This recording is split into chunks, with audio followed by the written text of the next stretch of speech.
Korbuk Bukhaksteni Bisheng, Korbuk Block ni Puangbari EDC Village Tay Nish Chandra Karpari Para SB School ni Rung Surung Mong ni Mari Hachekha Frungnai Rock Kahamke Class Rock Khairia Kokthumnai Rock ni Camera or Romzakha or Mangli Shirangshal Fung Damchisha Fashingo Nugzakha Rungnogo Jurai Rock Class Khayawi Achogi Guti Thanglai Tongo Fataro Rungnog ni Jurai Rock Shakha Kaisha Shimi se class ang khanai Rungnog ni Jurai Rock Shakha Kaisha Shimi se class ang gohnai Rungnog Bebagi Khorok Dokchichar Rangnai Rock Poriwo Pia Borogni Uniform Kurei Rangnai Rock Shimi Tongo Khorok Ba Class Rock Kahamke Thaya Rem Nok Rogo Amchani Lukurok Mushukti Choklayo Abonote Headmaster Sanjeev Das Nukhano Nugya Hai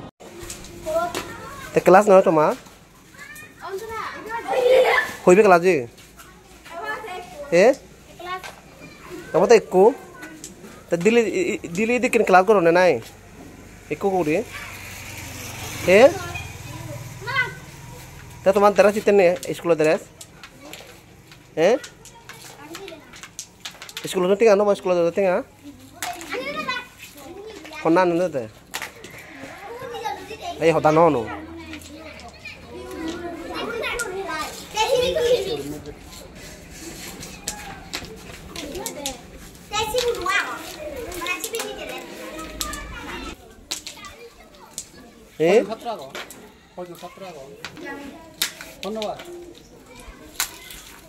class করো মানে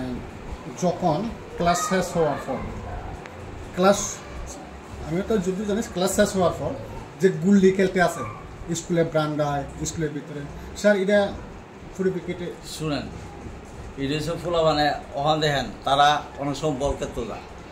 মাঠের মধ্যে বল খেলতে দিই না কারণ যে রোদ্র যে গরম আমরা অক্ষণ না লেজারের সময় খেলেছি ওখানে 15 মিনিট তোরা একটু ঘোরাঘুরি কর আবার আমরা ক্লাসে ঢুকতে আসি ওই এই ফাঁকাতে মেয়েরাই খেলে তা করে তো ইডিরে আবার কত খালি আজকে না প্রচুর দিন তারা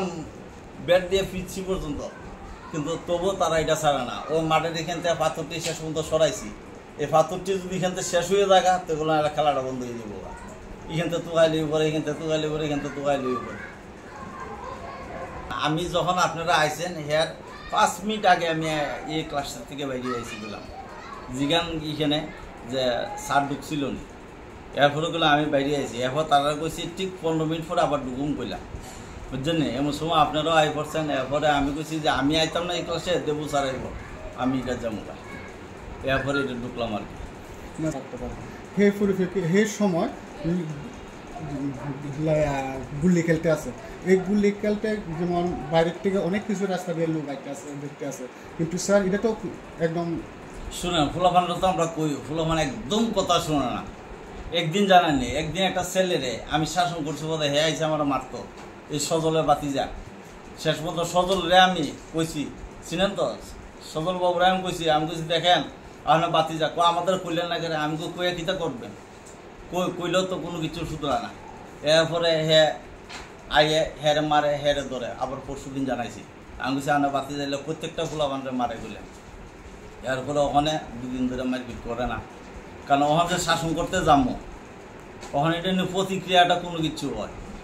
এই দিক চিন্তা করে আসলে আমরা জানি আর পাড়াটা তো বুঝেন যেমন অনেক সময় দেখেন আমরা স্কুলে পড়াশোনা করাই খালি দায়িত্ব খালি আমরা না এখানে বললাম স্টুডেন্টের গার্ডিয়ানেরও দায়িত্ব আছে স্টুডেন্টের গার্ডিয়ান আগে দেখিনি একবার যে দেখি না স্যাররা পড়ায়নি এটা তো তারাও কর্তব্য করলো আমরা তারা 2 পক্ষ মিললে যদি স্কুলটা না সাজাইতাম পারি শুধু এক পক্ষ কোনো কিছু হইতো না আমি এমন পর্যন্ত কইছি যে আমরা যে পড়াটা দেই আপনারা গার্ডিয়ানরা মিটিংয়ে কই গেলাম গার্ডিয়ানরা আপনারা স্টুডেন্টে জিজ্ঞাসা তোরা স্যার কোন পড়াটা দিছে এটা আপনারা রাত্রে আবার শিখাই দিলে আমরা আবার এই পড়াটা দিব আমরা আবার নতুন পড়া ধরতাম পারবো আর যদি গিয়ে এখানে ফাঁকি মারে গোলাল দিয়ে এটা করে আমার স্কুলে হেরা বাইরের পরিবেশটাও স্কুলে লই পড়ে বুঝছেন না অক্ষণ যদি স্কুলতে আমরা যখন ছুটি দিলাম আমরা টাইমে আমরা ছুটি দিলাম এরপর যেমন যে গোলাল দিয়ে এখানটা ফাঁকি মারে এখানটা এটা করে সলা মারে এই দৌড়াদৌড়ি ফাড়াফাড়ি এইসব করে এই পরিবেশটাও তারা স্কুলেই করে গার্ডিয়ানরা দোষে এবং গার্ডিয়ানরা যদি একটু চেক করতো এবং পুরাপুরি গার্ডিয়ানের দোষ যে এটাও না আমরা দোষটা তো আমরা স্বীকার করতাম না কিন্তু গার্ডিয়ান যদি আমরা দোষটা ধরতো তো 2 পক্ষ মিললে সেগুলোর সমাধান হইতো জিনিসটা আমরা মিটিং হইলে একমাত্র সদর বাবু আইয়ে সঞ্জিত বাবু আইয়ে এরপর তো তারা অন্যরা আয় না তো খুব আসলে স্কুলে গরু দেখেন ওখানে এটা চেয়ারম্যান জানে, চেয়ারম্যানও কইছি, চেয়ারম্যানও তো কইছিল এই ফুল বাগান করার পরে কইছে যে গরুর ইয়েতে সরাইব, এখানে লোকালরা গরু বাঁধে, এখানে বহুত হয়েছে, কিন্তু তারা তো দেখা যায় বান্ধেই বাঁধে। এখানে যদি লোকাল যে আমরা যে চেয়ারম্যান ট্যারম্যানরা যে আমরা চেয়ারম্যান যেভাবে করাভাবে একটা কথা কইতে পারবো, আমি দূরে এইভাবে করাভাবে একটা কথা কইতাম পারতাম না বললাম। চেয়ারম্যানরা তো উদ্যোগ নিয়ে লব, তো চেয়ারম্যান যদি দমক দেয়, আমার দমকটা করলাম তারা শুনতো না করলাম, কিন্তু চেয়ারম্যানের দমকটা শুনবো। চেয়ারম্যান তো নিজেও দেখে গরু টরু যে বাঁধে, চেয়ারম্যানও তো কইছিল সেদিন যে ফুল বাগান করার পরে তারা কমো যে গরু টরু এনতে সরাই দেয়। আমার সঞ্জিত দাস, যত্নবাড়ি বাড়ি, আর আমি এখানে ইনচার্জ 2017 থেকে। চন্দ্র কারবারি পাড়া এসবি স্কুল, এটা করবুক আইএস এবং করবুক সাব ডিভিশন 68, আর টিচার আছে 5 জন। এনরোলমেন্ট আছে, আমরা দীক্ষা কম লাগবো আর কি। শুনেন, যারা অভিযোগ করে তারা কোনোদিনও স্কুলে আয় না। আমরা কোনো গার্ডিয়ান টার্ডিয়ান সবাই কই স্কুলে আয় দেখো স্কুল হয় কি না। হ্যাঁ, স্কুল না হলে যদি ঘাটতি থাকে তোমরা আমরা কইলে এটা আমরা মিললে এটা ঠিকঠাক করো। এরপরে দেখেন কোনো গার্ডিয়ান আয় না, আর যারা যারা মন্তব্য করে তারা বাইরের থেকে করে, আর যারা যারা কইছে তারা কোনো আসলে স্কুলে আয় না। স্টুডেন্টের গার্ডিয়ান তো আইই না স্কুলে, স্টুডেন্টের গার্ডিয়ান। এরপরে আমরা যথাসম্ভব মাঝে মধ্যে স্টাফ কম থাকে, যথাসম্ভব তো আমরা করি, ক্লাস করি। আর ধরেন না প্রতিটা ক্লাসের ফাঁকে ফাঁকে ফুলাফান তো একটু বোরিং হয়ে জায়গা, একটু একটু খেলাধুলা করে আর কি। এরপর তো আবার ক্লাসের বিকে জায়গা। তারা জিজ্ঞেসে, তারা কইছে, স্টুডেন্টরা কইছে ওখানে একটু ডাক দিলে তো ভালো হইতো। এর ব্যাপারে দেখেন, ড্রেস তো গভর্নমেন্ট থেকে আমার ড্রেসের টাকা ঢোকায়। আগে যখন আমরা হাতে দিত টাকাটা, তখনগুলো আমরা স্কুলে টেইলার আনতাম, এরপরে যে ড্রেস দিব তারে আনতাম, এরপরে তারা ড্রেস দিত, প্রত্যেকটা স্টুডেন্টের মাধ্যমে ফের ড্রেস দিত, তখন আমরা তারা টাকাটা দিয়ে দিতাম, বুঝছেন নি, চেকের মাধ্যমে। এখন স্টুডেন্টরে কই তোমরা টাকাটাই না আমার কাছে দাও, কারণ তোমরা নতুন বাজার গিয়া যদি ড্রেস সিলাও, এখান থেকে যদি যাও অটো ভাড়া নিব গা 100 টাকা, আইতে আবার নিব গা 100 টাকা। টাকাটা যদি আমরা দাও তাহলে আমি টেইলার স্কুলে আনুম, স্কুলে আনিয়ে আসলে আমি ড্রেস বানাই দেবো। অথচ দেখা গেছে কোনো স্টুডেন্ট টাকাই দেয় না। গার্ডিয়ান আর স্টুডেন্টের অ্যাকাউন্ট তো অনেকের নাই, তো গার্ডিয়ানের অ্যাকাউন্টে টাকা ঢুকলো, স্টুডেন্টের গিয়া কই স্যারের টাকা ঢুকছে না,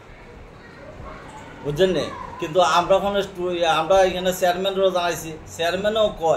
কইলে কি হইব, গার্ডিয়ান যদি টাকা না দেয় তাহলে আমরা কাছে দিলে একটা দেখেন 600 টাকা দিয়া পুরো ড্রেস বানানি আসলে তো কষ্ট করে এই জায়গা। কারণ এখানে ড্রেস ওখানে বানাইতে গেলে 700-800 টাকার উপরে লেগে জায়গা। এরপরে আমরা অনেক সময় চিন্তা করি গরিব পোলাপান কেমনে যাইব এত দূর, গিয়া ড্রেসটা গিয়া মাপ দিব, আবার গিয়া টেইলার পাইলো না। সব টেইলারে এখানে তো বানান যায় না, মুষ্টিময় 1-2টা টেইলারে এইসব ড্রেসের কাপড় সিলায়। তাহলে আজকে গেল গিয়া টেইলারে পাইলো না, দোকান বন্ধ। পরশু দিন আবার গেল, গিয়া আবার 100 টাকা খরচ করে গেল, আবার আইলো। এইভাবে করতে করতে তারা প্রচুর টাকা জায়গা। যার কারণে আমরা কইছি আমরা কাছে যদি টাকাটা দাও তাহলে আমরা টেইলার স্কুলে আনুন, তোমরা